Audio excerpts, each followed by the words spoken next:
Hi, Felicia. Hello? Hello. So I'm just going to very quickly introduce you, and then I will hand over to you. I'm just want to not frighten everyone that someone's just appeared on the floor behind me. Okay. This is all part of the plan. This is all planned. It's good. Okay. So our next keynote speaker is the fantastic Felicia Prehn. She is the head of production at Nopia Oi, which I believe is an independent games and animation studio, and she is also an outspoken advocate for accessibility. So I'll give you a couple seconds. I can see that people are filtering out to one of our other sessions. So I'll just one moment. Sorry, Felicia, but within a sec. Okay. So in a couple of minutes now, Felicia is going to tell us about her personal story, about how she, an almost blind young woman, went from playing games to then going on to design, help develop them. I'll hand over to you right away, Felicia. Have fun. Okay, so I hope you can all hear me. Thank you for the. Sorry that I'm not there. My daughter just had surgery like 2 weeks ago, so I didn't want to start traveling down to London. But yeah, so my name is Felicia Prehn, and I have a really kind of unique story, I guess, when it comes to working in the game industry, because I never imagined that I would work in the game industry. I've been playing video games since, I don't know, maybe age 3 or 4. I had a brother who was 10 years older than me, who was also visually impaired.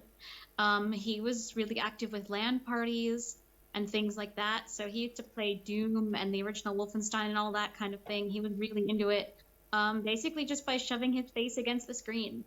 But back in the 90s, early 90s, I think people were in those communities, the communities were much smaller. So I think they were kind of maybe a little bit more accepting in some ways.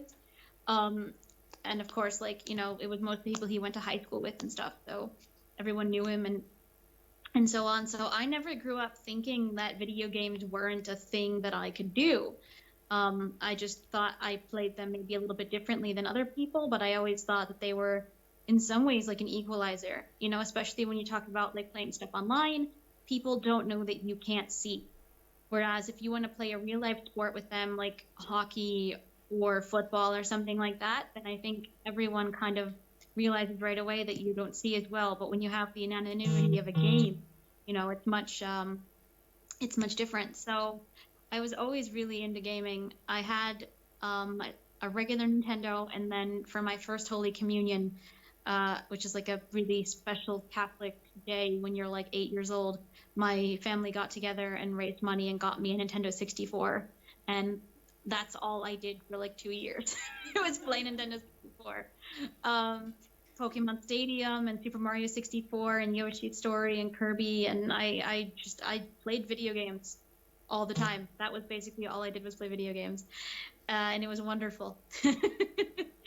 And then as I got older, I noticed that graphics and stuff started to change and get better, and as graphics got better, I sort of had more and more of an issue playing games. And I never knew that accessibility was even a word.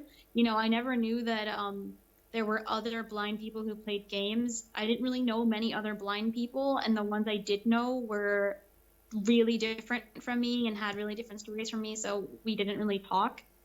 And so I never imagined I would make games. I always just thought that video games were going to be a thing that I did for fun and kind of like a way that I would relax. So I started booking punk rock gigs. I found punk rock. I really got involved with like my local DIY scene. So I did a lot of gigs and I wrote zines, and I was that girl. But then when I moved to Finland, the concept of all ages shows does not exist here. The concept of like this DIY community, it doesn't really exist here, at least in the music scene. So I had to find something new to do, you know, and that was my job. So I learned Finnish, and I also started to volunteer at my local multicultural association, doing a radio program. I had some experience with audio editing, so I would do podcasts and interviews and edit audio for them. And around that time, I met the person who would go on to be my boss. At that point, Nopia was just doing animation. My boss, Tim, we used to work at a company called The Mill, which is like an VFX studio there in London, actually. And when he left the mill, he started his own business here in Finland, and he basically was supporting himself and one employee by just subcontracting stuff for the mill. There we go. But around that time, he had been approached by a publisher to make a 3D animated mobile game. And at first, he didn't hire me to be a producer. He hired me to be a kind of like office worker who would handle kind of more of like the HR and management kind of thing, basically the really boring stuff that no one wants to do. He hired me to do that, and I was happy because I wanted a job, and I liked the idea of working for an animation studio. I like cartoons. Who doesn't like cartoons? Basically, I only have Netflix now, so I can watch cartoons. So I was really excited about that. And around that time, like I said, we started making the game. And at first I thought I wanted to work on the audio side. At first I was like, okay, I'm going to do the really boring office work. And then when I get the chance, I'm going to try to hang out in the studio. I did handle the voice acting for that game, and I did have some say in the audio for that game. I didn't have a lot of say in the game 9, and it shows, I think, with the final result, which I'm not going to name specifically, but it's not accessible at all. So that whole time during that project, I kind of was like longing for more of a role and more responsibility in the project. And I said that to my boss, I like doing the office work, but what I really want to do is get my hands actually on the product and influence in some way. So when we finished that, we applied for some money from the Finnish government to develop some other smaller projects that we never shipped. So I started working as a producer on those projects, which was great. I got to do all kinds of different things from, influence the design with accessibility features and research accessibility and look up and research and communicate with other awesome disabled people, to like helping with the audio, to team management, to basically a little bit of everything. And it felt really good. But then the big thing happened. And of course, like I wrote 2 series while I was there also. Before we started working on Oku's game, I wrote 2 series that are both on YouTube, Alvin from Earth and Finish Facts Fast, called The Cloudberry, which I think I was too early with Finish Facts Fast, because the joke is that everything is a lie and everything's totally made up. That was pre-Trump. So now in a post-truth world, I think none of that really matters anymore. But anyway, back in December, my sort of side life outside of the game industry, as I said before, is music. But in Finland, it's not punk rock, it's actually Eurodance, which is totally different from punk rock. And in my side life, I'm really good friends with a lot of the Finnish Eurodance artists.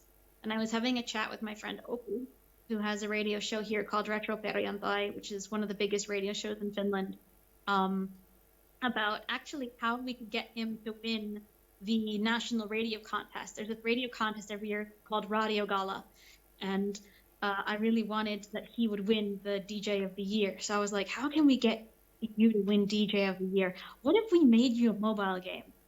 And at first I was half joking, and he was like, no, actually, I love that idea. And I was like, oh, okay. So I went to my boss and I was like, okay, I kind of drunkenly joked about this idea, but Oak was really into it.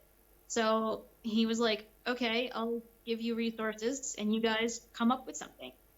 So me, Everti, who did the code, Ville, who did the art, and then Marato, who supervised the art, the 4 of us sat down, and over the past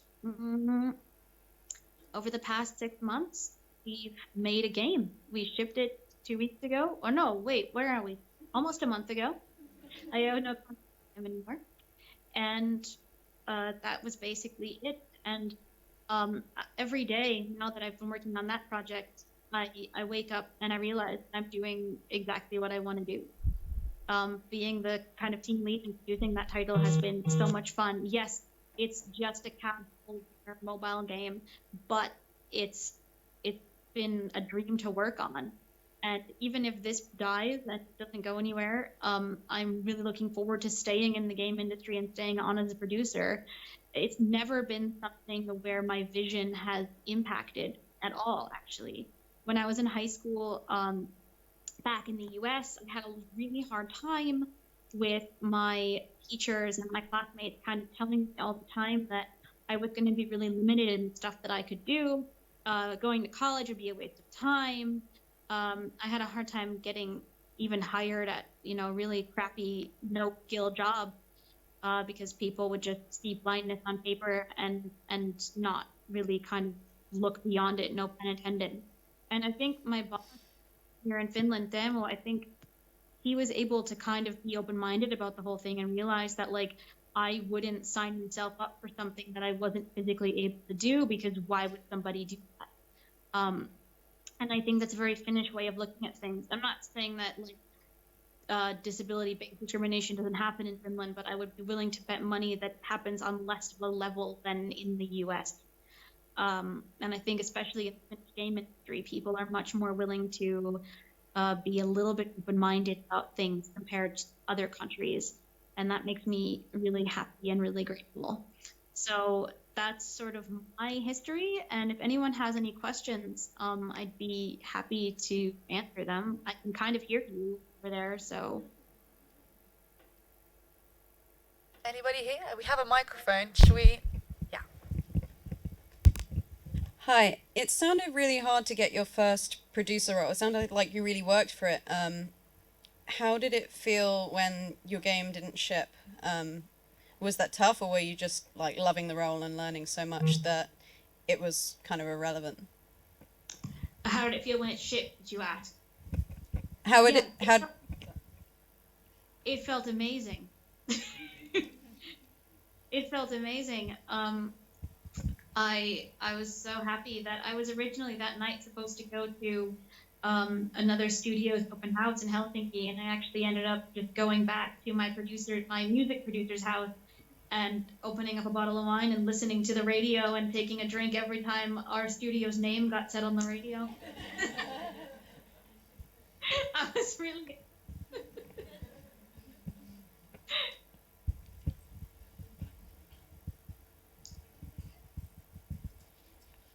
Anyone else have any questions? Hi, thanks for talking to us today. And actually, I was wondering, you were talking about accessibility and how I different. can't hear you that well. Sorry, Could you come is that closer? better? Is that Yeah, better? good now. Okay. You were talking about accessibility and how different studios and different games tackle that differently or not at all sometimes, right?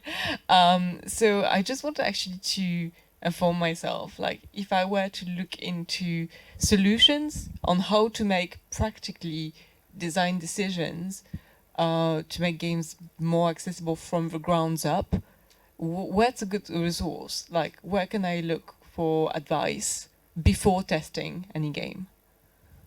GameAccessibilityGuidelines.com is the best website ever when it comes to kind of just like general accessibility advice. GameAccessibilityGuidelines.com. Cool. Really straightforward. Yeah. And super good as a website. And then if you want kind of more specific advice, I would say look up on Twitter the hashtag A11Y or the hashtag accessibility, and you're going to find hundreds, if not thousands, of players of different abilities. And I think everyone there is going to be more than willing to kind of tell you on a really general level what things they like and what things they don't like. So for example, with local game, all we did was not make the font small. We had larger fonts, except not in the comic. In the comic cutscenes, the fonts are super small, but the actual like text that's relevant to the game is all really big.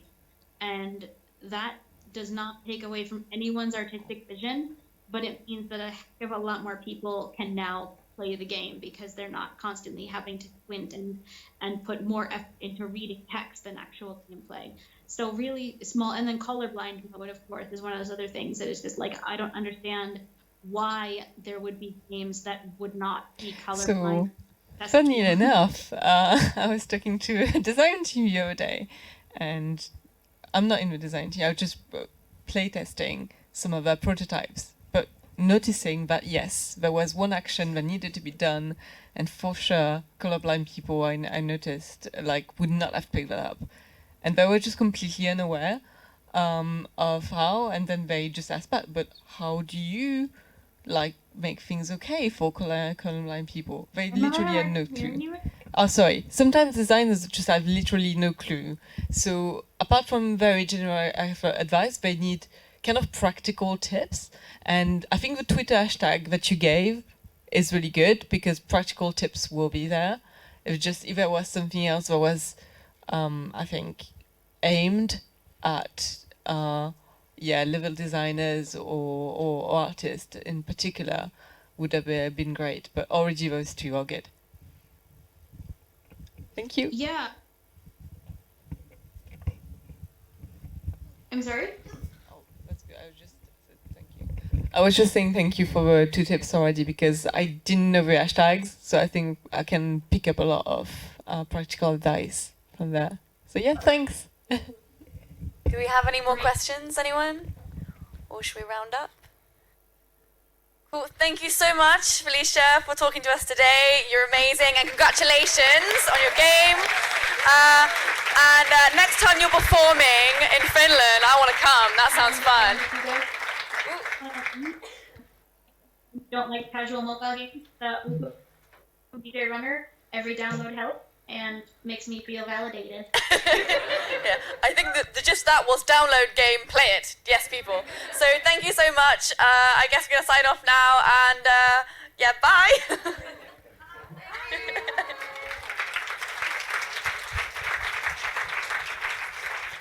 No, I'm meant to.